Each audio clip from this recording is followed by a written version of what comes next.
Hello, I'm Andrew Arve, and I am the director of the Office of Care and Civility at the University of North Texas Health Science Center. I'm joined here by a couple of my colleagues, and I'll let them introduce themselves. Hello, my name is Jeremy Joseph. I am the director for the Student Assistance Resource Center, or SARC for short. Hi, my name is Alex Cooper, and I'm a senior student service coordinator with the Office of Care and Civility, and we're all the care team. The care team offers non-clinical support to our students here at the HSC. Our services serve to support students as they kind of navigate their academic experience. Know that you can meet with us one-on-one. We meet through Simplicity, we meet online, but ultimately we're here to serve you all. Great. So with that in mind, our topic for conversation today is on boundaries.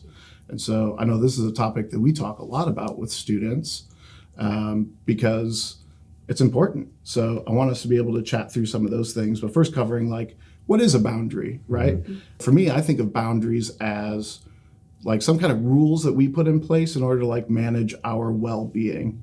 And so sometimes those can be really hard for students, right? And with that, that can be for a lot of reasons, but mostly because generally we implement boundaries when it is time to like do a course correction, right? To help change the flow of events so that students can be successful, get what they need out of a given relationship, interaction, or something like that. And so it can be really challenging, but ultimately really important for students to find and set those boundaries appropriately so that they can manage their well-being. But Jeremy, I know you want to we'll certainly talk about interpersonal boundaries, but you wanted to talk about intrapersonal boundaries. So you want to lead us off with that? Yeah, absolutely. Mm-hmm. So you brought up two different types of boundaries, interpersonal and intrapersonal. Mm-hmm. So I'll share a little bit more about intrapersonal boundaries, which I think is a great place to start. So intrapersonal boundaries is a type of relational boundary, really a boundary where it defines like how you define yourself and within and like and also like the boundary that you have for yourself, right? Mm-hmm. So I guess to put it simply, it would be the limits and freedoms that we set for ourselves personally, right? Which I think is important because with intrapersonal boundaries, that's where everything begins and originates, right? You have to be able to define, like Arve put earlier, those rules, establish what those rules are for yourselves, and that'll help you to be able to then move forward to be able to establish ththose interpersonal boundaries. Mm-hmm. But I think that's where that importance comes from, is being able to understand what does that look like within, what does that look like for yourselves, right? So when I think about interpersonal boundaries, I also think about what is it, how do you know like if you're doing interpersonal boundaries well? How do you know if you need to develop some different skills and to grow in this different area? So some clues or some indicators that I think of are, maybe it could be that you don't necessarily manage your emotions well, right? Like it could be that your emotions are very high or very low, or both, right? They're just kind of volatile. Mm-hmm. Another clue could be that you feel like there's not enough time, or you feel like you're burnt out or you're emotionally exhausted, right? These are different indicators that may let you know that there's an intrapersonal boundary that is either lacking, maybe you don't have that limit set, or you don't have freedom around those areas that are of interest to you, right? It could be an unhealthy relationship that you have with like your career, your finances, your health, right? Those are just different indicators that something may be off with your intrapersonal boundaries, right? So I actually read a quote that I want to read that says, "Resentments are born out of boundaries that we haven't yet set." So intrapersonal boundaries can foster your own sense of trust in yourself, strengthening your ability to take care of yourself and improving your confidence. And so when I think about that, I also think about an example of how I've set an intrapersonal boundary within my world. One of those is early in the morning. First thing that I do is try to protect my self-care, right? And I protect that by not checking my phone immediately when I wake up. And so this is a boundary that helps protect my time and my energy. In doing so, it allows me to kind of set the intention for the day. It allows me to have that time for myself instead of reacting to maybe what somebody texts me or social media, whatever that looks like. It allows me to be able to say, hey, this is time that I have protected for me. And then I can proactively or intentionally set that intention or that structure for the day. And so it's just a few different tips regarding like, what that looks like and how to continue to establish that going forward would be start small. Sometimes we set these lofty goals and they can be far-fetched or just not as attainable. starting small, but also getting a clear picture of what that change is that you want to see. What is that actual boundary? So eliminating any ambiguity or any confusion, and then take some time to reward yourself. And then lastly, I would say, always remember like what your why is. Why do you even have this boundary in the first place? So that's kind of how I approach intrapersonal boundaries. But Arve, Alex, do you have anything to add to? Well, I think it's really interesting because your boundary is something about your morning routine. Yeah. And for me, oftentimes it's about my nighttime routine because I don't navigate with like a set bedtime. I know that can be really helpful for people. But for me, like that's a little bit more variable, but I know that I need to kind of control for that. And so especially like in the moment, if I'm doing something that I know could prolong it for me, maybe playing video games or something like that. Yeah. It's like, it's very easy to say, oh, one more level, one more thing. And then all of a sudden it's 1 o'clock in the morning, 2 o'clock in the morning. And, it's trying to get to bed earlier than that. And so for me, like, that's where I'm like, okay, I know that I am in a place that is likely to test what I want and what my values really are in terms of getting good sleep. So I got to set that boundary on the front end. Just interesting to hear your take from that on the morning side. Yeah, it's a great example. Yeah. I know for me, it definitely is, I think you mentioned like emotional interpersonal boundaries. And I think about like self-talk, right? How do you talk to yourself? I think that influences the way you view the word externally too, right? I think that also influences your interpersonal relationships too, right? Or interpersonal boundaries. And so if I find myself having a negative thought process about myself, about something I'm doing, I literally thought stop. I stop myself. I say, hey, let's hold on a second. Like, we're getting a little negative. And then I reframe it. What's a fact? What's a reality? How can I replace that negative thought with something that is real? And so that's definitely my personal interpersonal boundary for sure is positive self-talk. Yeah, that's good. I mean, the one you say that, I hear you like basically putting your thoughts in check, and then just being able to reframe it. So, absolutely. Awesome. Yeah, so I'll throw it to you then. Kind of talk a little bit more about, like, because you mentioned that interpersonal and how that relationship, interacts and connects. Yeah, I definitely think your interpersonal boundaries, they set the tone for your interpersonal boundaries, right?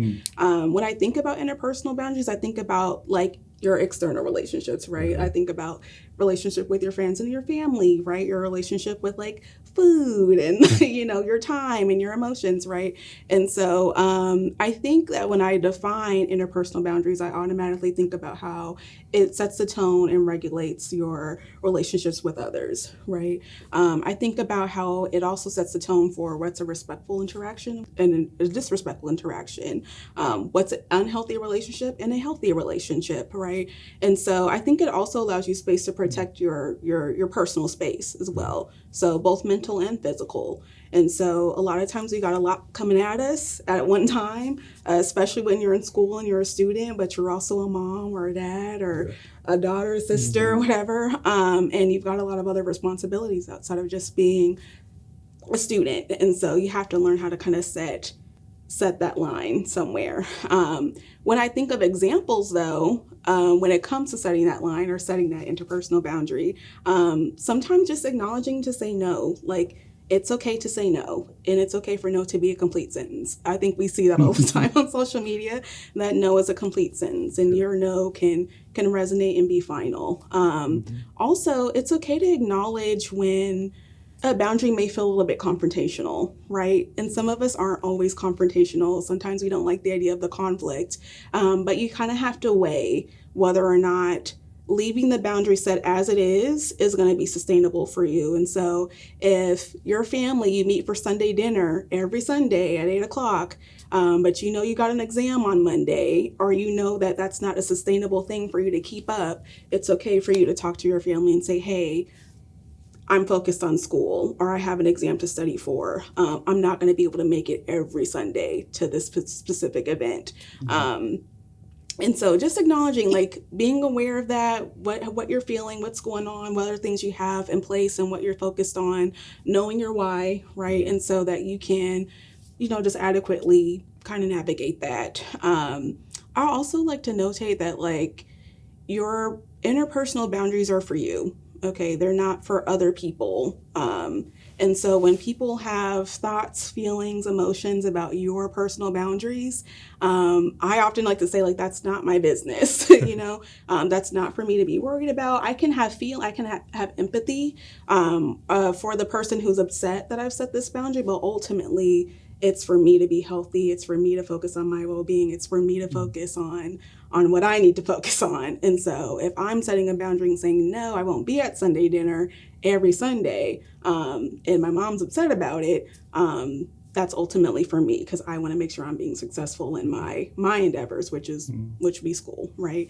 And so, yeah, I think when I think about my own personal interpersonal boundaries, I don't play about my Sunday. Okay, and so I don't. My brother will call. Just last Sunday, my brother called and say, "Hey, can I come over?" And I was like, "No, like this is my day, my reset day." And so, as much as I wanted to entertain my brother, because I know maybe he needed some space and people to talk to and hang out with, I understand that that's my personal boundary and how I reset. And so, if I didn't have that time, what would it have looked like on Monday for me to show up to work and be present for our students, right? So those are things that you have to kind of unapologetically keep in place, not falter on, right? Be firm in it, and acknowledge that, like, it's okay if other people don't agree with them, but that's not your burden to carry. So, yeah. It's interesting that Sundays are your day, because like my example for like interpersonal boundaries is also about Sundays, right? I'm also taking classes, so I'm a student, and one of the things that I do is I do a lot of like reading or coursework on Sunday evenings. Yeah. And so for me and making sure that I can protect that time, sometimes just that conversation on the front end of like, for me and my wife, just to say, hey, this is kind of what my plan is going to be. And so, we like to do things and host people and have friends over, but like Sunday evenings really aren't that for us. And so making sure that those expectations are kind of understood helps us to be successful in the other areas of our life. Yeah, I like what you said. Like, you have to make it clear. Our people can't read our minds, right? So we do have to make it clear and set expectations around what our boundaries look like. So, yeah, I appreciate that. Yeah. I mean, something that you said resonated with me in terms of like no being a boundary. I think that's an area for sure interpersonally where sometimes it can be tempting to give justification for why your no is your no versus allowing your no to be a complete sentence, right? Like, no, and that's just a boundary that I've set within for me in terms of like where we are in terms of our relationship. Right. So I think that's an interpersonal boundary that I'm actively working on. Working through. So, You're not alone. Yeah, I think it's okay to like recognize that it's a journey, right? And so like even understanding your relationship, the multitude of relationships we have with other people, it's okay that things aren't maybe perfect, or even that they're on a track to get closer to where we want them to be, but not necessarily all the way there yet, right? Like that's okay. That's part of the human experience. So I think that's pretty powerful. Yeah, absolutely. I know you were going to talk to us about some boundary setting as well. So. Yeah, well, chat about like sometimes like setting boundaries is one thing, but then we also have the maintenance side, right? And so some of those ideas around how we do that. And I think first recognizing, hey, we all have limits, right? And we kind of identify those. That's a lot of times why we set a boundary in the first place, is so that, we don't get to or past our limits. But a lot of times we can recognize some of those warning signs, right, along the way. So, hey, going back to that video game example from earlier, it's like, I know I'm in that space where I'm kind of tricking myself into playing another level or whatever. But I understand that. We might find other warning signs too. I think about, Jeremy, you talked about the emotional side of this. And so sometimes those warning signs might be, hey, my emotions, I don't seem to be regulating my emotions well, right? Maybe I'm displacing this anger or frustration on someone else. And so we can kind of do some like self-analysis in terms of understanding, hey, are things going okay? And if not, kind of dialing back to why, in order to understand maybe where we need to set those boundaries. Right. I think saying no is really powerful, especially if you have a boundary that you set for yourself.